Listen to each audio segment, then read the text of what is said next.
Wingy Boxing, IFL TV, in association with MTK Global.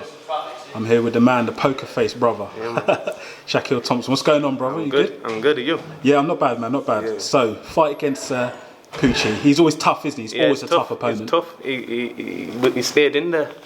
I was surprised, but his record shows that he can stay in there with a lot of people. So he was got the rounds in. That's good. So we're here at the big Josh Warrington fight. This is his fourth defence, I think. Yeah.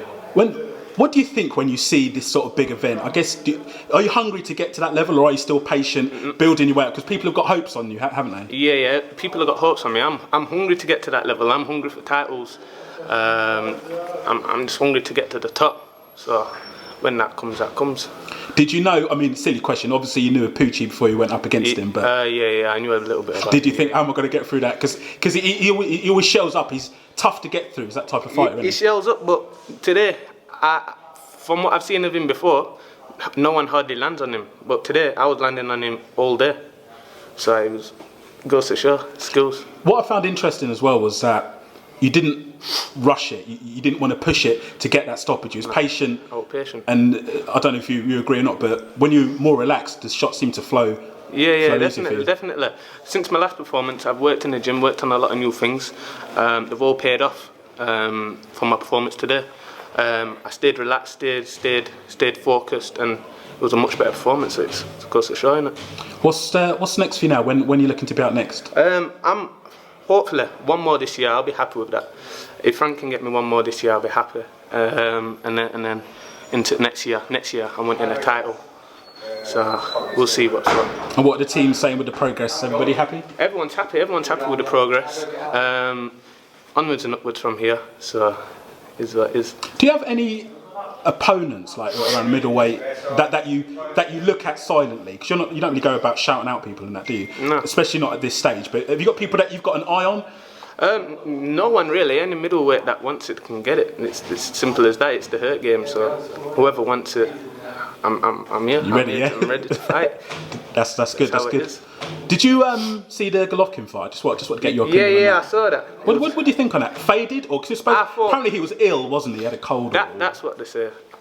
When I watched that fight, what was his opponent called again? Derevchenko. Yeah, he's a game person. At first 3 rounds, GGG had it. I thought, no, he's just doing what he usually does. And then he faded. The other opponent put it on him. We're hurting him to the body as well. So I think it's his age. You know, a disclaimer, I said he's got cold. I don't know if it was a cold. I know he was ill. I don't know what it was. Apparently he was ill. But it was interesting to watch because it's like, was it the age? Is it natural fading?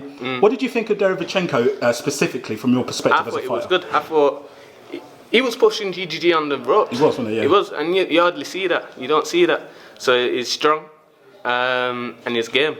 He got up from a knockdown, pushed him back. I thought he just edged it, to be quite honest. A lot of the crowd did as well. Yeah, a lot of the crowd did as well because they were booing GGG towards the end. You see that? Yeah. So. How old are you now, brother? 22. 22, okay. Young brother, tell me, what's your perspective as a young brother on Nigel Benn at 55? Apparently that fight's still going ahead, the last I heard. Mm-hmm. What's your thoughts on I don't him like it. I don't like the thought of that. I think it's 55. He's done what he's needed to do. Why does he need to get back in there? He don't need to, does he? It's just potentially affecting his health. If people get hurt like that, remember Zab Tudor in his last fight? He doesn't. I don't think he needed to go in anymore. He's done what he's needed to do. He's won his world titles. Just put it to one side. But he's gone back in, and when you're that age, that's when sort of health gets involved and people get hurt. What do you think of the argument that, you know, if he feels he wants to do it, he should go ahead and live out his final dream? I guess anyone can do what they want, but it's anyone the health, can do what they want. Health. Yeah. He's his own person. He can do what he wants. If he wants to do it, he can do it. But from my point of view, I don't see why he needs to do it. He's done what he's needed to do. Some of his fights. What was the fight? Who did he fight now? Where he stopped him in the 10th round. Was it 10th or? Long time ago. He's had some good fights. He's had some wicked fights. He don't need to go back in there and affect his health. But like I said, it is what. When Nigel Benn was fighting, I was a kid, and I'm 40. So exactly. that says it all, innit? Exactly. I don't think he should do it, but it's his own person. If he wants to do it, he can do it, innit? Any words for the fans that are enjoying the journey? Just keep following me. Keep following the journey. Much better's going to come. Titles next year. And that's it. Wicked, brother. Well, thanks for speaking to Wingy Boxing IFL TV, and I'll catch you at the next one, brother. Yeah. Thank you, man. Thank you. Appreciate that. Thank you.